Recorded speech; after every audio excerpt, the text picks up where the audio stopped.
has been a cornerstone in the development of this organization and its commitment to supporting families across BC. Please welcome Nancy to the stage. Thank you all very much. Now, 1 in 36 children born today are diagnosed with autism spectrum disorder, and these children have challenges with communication and socialization and consequently have difficulty learning the same way typical children do. Families with autistic children often face isolation and limited support or guidance to help their children reach full potential. And that's where we come in. The Autism Support Network is run entirely by parents who also have children with autism. And we all have run home-based therapy programs for our children, and we have experience with it, and we want to pass that on to other parents. All of our services are free, thanks to you guys. So we really appreciate any support that you give us tonight. We're going to share some success stories with you, and with your support, we can continue our mission to create an inclusive community where autistic children can thrive. I would also like to give a big thank you to Nav Chahal of Res Public Strategies, and Nav has guided us throughout this autism awareness campaign. We've been campaigning in the South Asian community for about 6 months now, and this is the culminating event, our gala event. And Nav has been with us every step of the way, and without him we would not have this beautiful room full of beautiful people. So thanks very much, Nav. And now I would like to introduce Polly Brar and her daughter Neelam, who are going to share our first success story of the evening.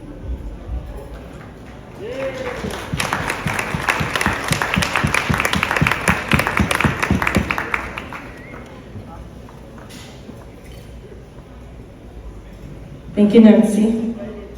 Hello, good evening. Thank you to the ASN for allowing me to share our story with you.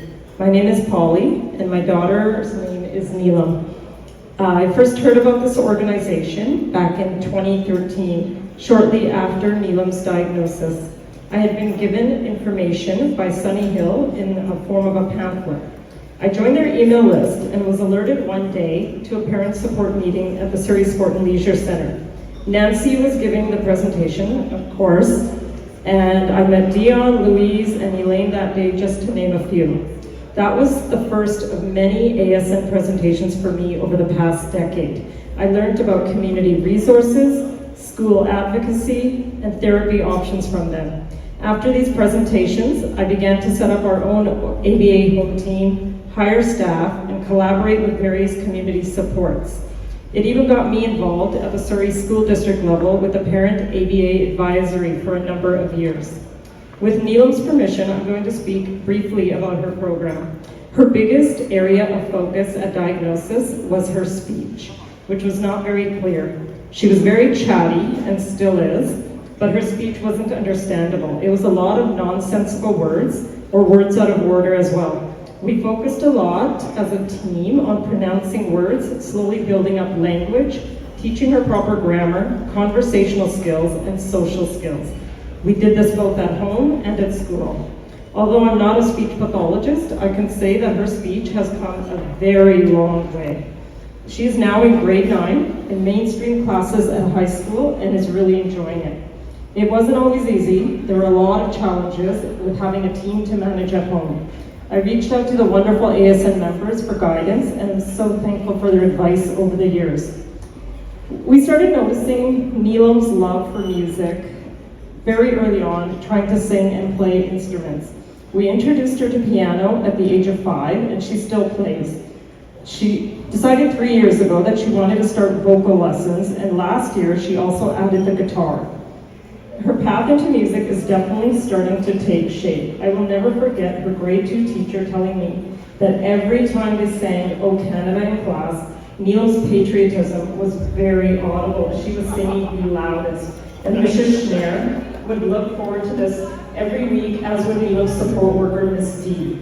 Now I'm so proud to introduce Neelam. who's going to play her guitar and sing for you. She is singing Enchanted by Taylor Swift from one of Taylor's early eras. Take it away, Milo.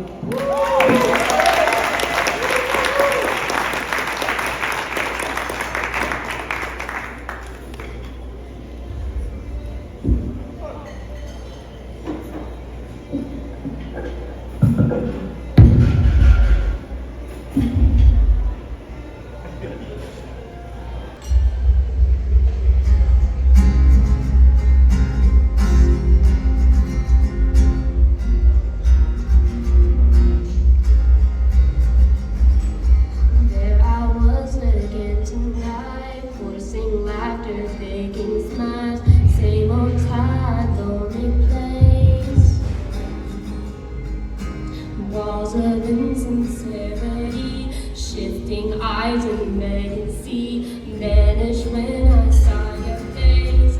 All I can say is it was enchanting to meet you.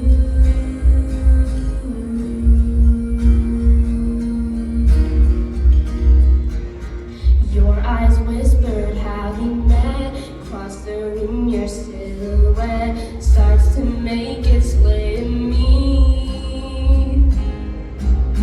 The playful conversation starts, counter all your quick remarks like past notes and secrecy.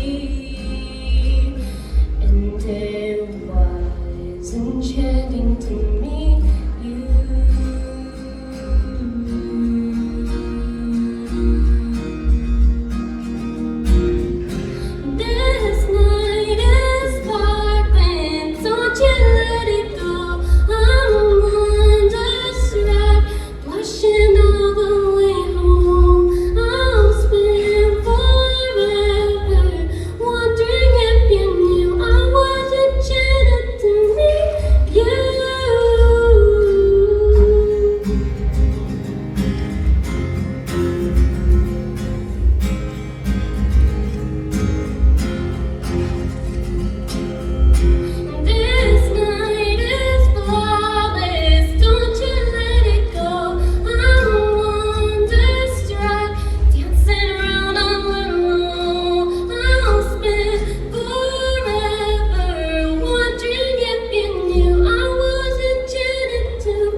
Thank you, Ms. Sadhara.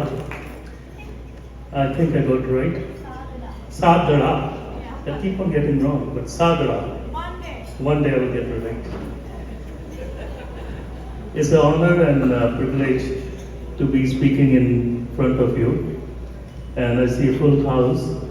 I'll keep on changing. I speak 8 languages, so as long as I connect with people, I will shift my languages. But I trained at BC Children's Hospital and I work in Surrey for last almost 30 years now.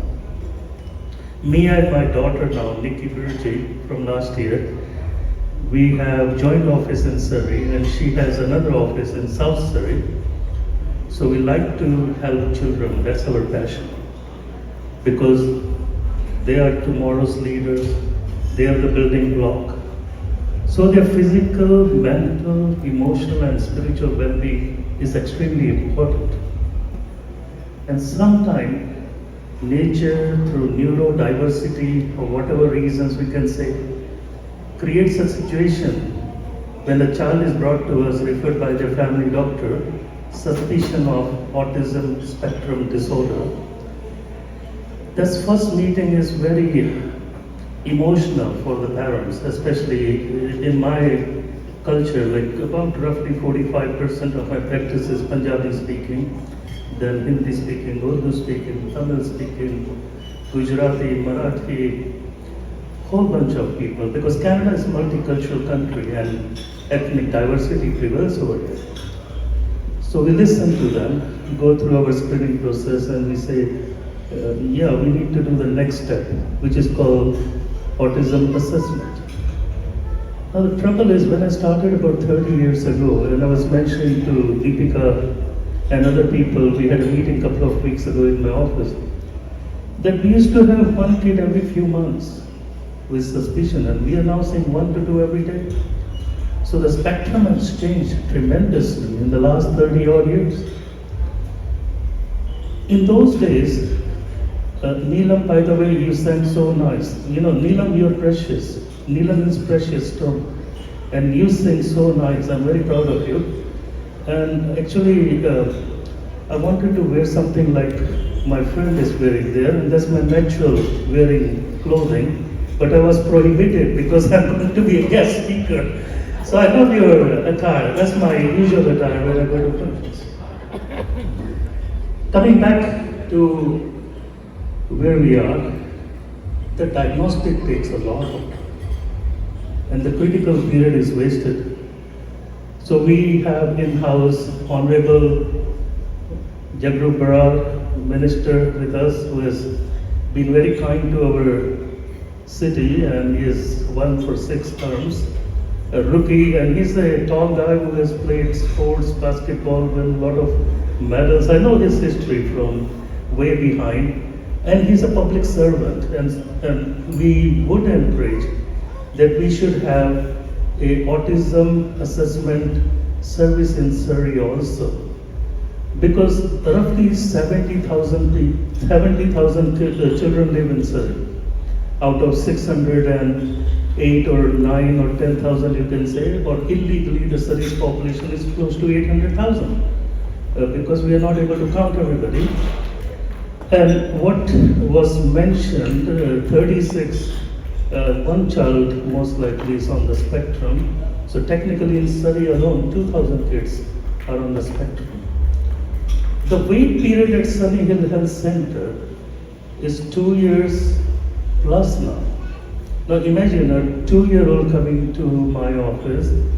We are referred to Surrey Sunny Hill Health Center, which is now at the BC Children's site where I used to train. Before they used to be at another site, but they have come physically to this site.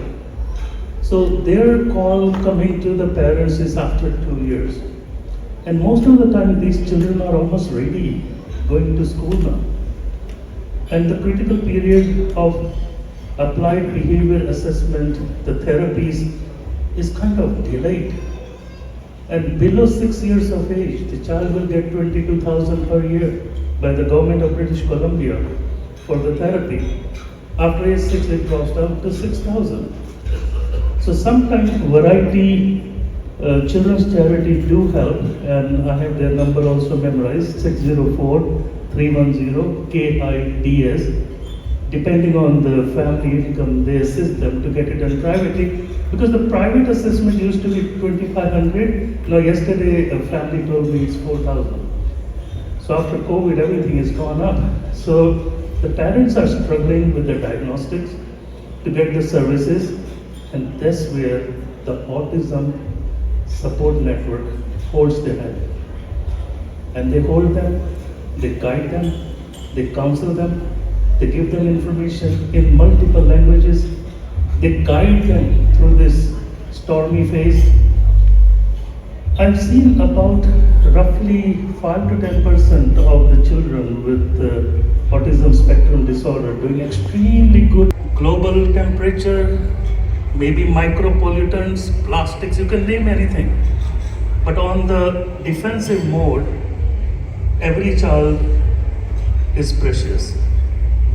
And it takes a whole village to raise one child, and it takes double of effort to raise a child with autism spectrum disorder.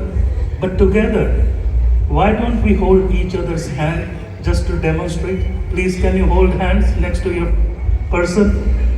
Yes, yes.